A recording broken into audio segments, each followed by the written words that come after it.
Assalamualaikum warahmatullahi wabarakatuh. Perkenalkan, saya Cika Irawati, NIM 19050361124 dari kelas PBAS D5, Fakultas Ekonomi dan Bisnis Islam UIN Wali Songo, Semarang. Pada kesempatan kali ini, saya akan menjelaskan tentang pedoman kerja Komite ALKO pada Bank Muamalat Semarang. Beberapa penjelasan tentang ALKO, yang pertama yaitu dasar pembentukan, yang kedua struktur keanggotaan Komite ALKO, yang ketiga kualifikasi sebagai anggota ALKO, dan yang keempat ketentuan rapat. Yang pertama yaitu dasar pembentukan ALKO, di mana dasar dari pembentukan Komite ALKO pada Bank Muamalat terdapat dalam Undang-Undang Nomor 10 Tahun 1998 tentang Perbankan. Yang kedua yaitu terdapat dalam Peraturan OJK Nomor 18/POJK.03/2006 tentang penerapan manajemen risiko bank umum.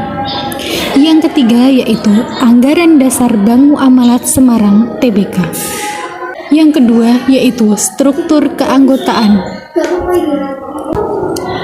Yang kedua yaitu penjelasan tentang struktur keanggotaan Komite ALKO Bank Muamalat Semarang.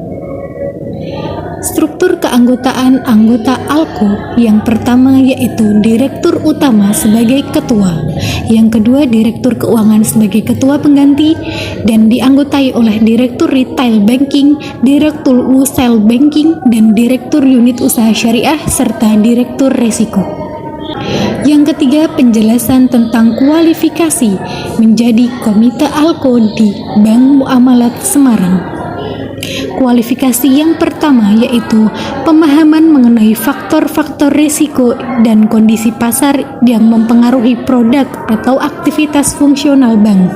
Dan yang kedua, harus mampu memahami pada setiap risiko yang melekat pada setiap produk dan aktivitas fungsional bank.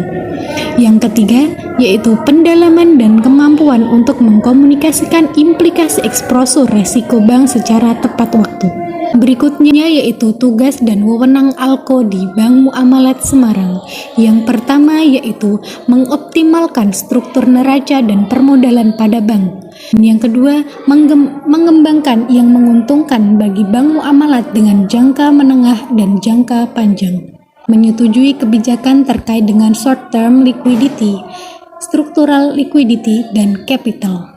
Dan tugas yang keempat yaitu menyetujui budget tahunan dan forecast berkala dari neraca dan memastikan acuan dengan asumsi ekonomi. Adapun wewenang dari ALKO di Bank Muamalat Semarang, yang pertama yaitu mengkaji dan mengelola resiko likuiditas. Yang kedua, menyetujui dan mengelola besaran strategi tingkat margin maupun simpanan, termasuk batasan kewenangan khusus masing-masing business head dalam mengelola bisnis hariannya. Selanjutnya yaitu mengelola kecukupan modal yang dipersyaratkan serta mendorong perbaikan tingkat pengembalian dari aset tertimbang menurut resiko melalui komposisi neraca yang optimal.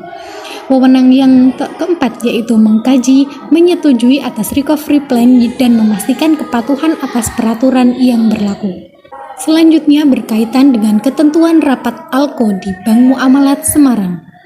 Rapat anggota ALKO dilakukan sekurang-kurangnya 10 kali dalam 1 tahun, dan keputusan rapat harus diambil berdasarkan musyawarah mufakat. Rapat juga dipimpin oleh ketua. Apabila ketua berhalangan hadir, maka akan dipimpin oleh ketua pengganti.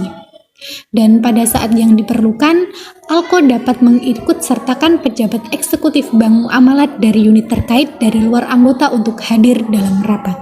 Berikut sudah kami jelaskan tentang Komite ALKO yang ada di Bank Muamalat Semarang. Terima kasih.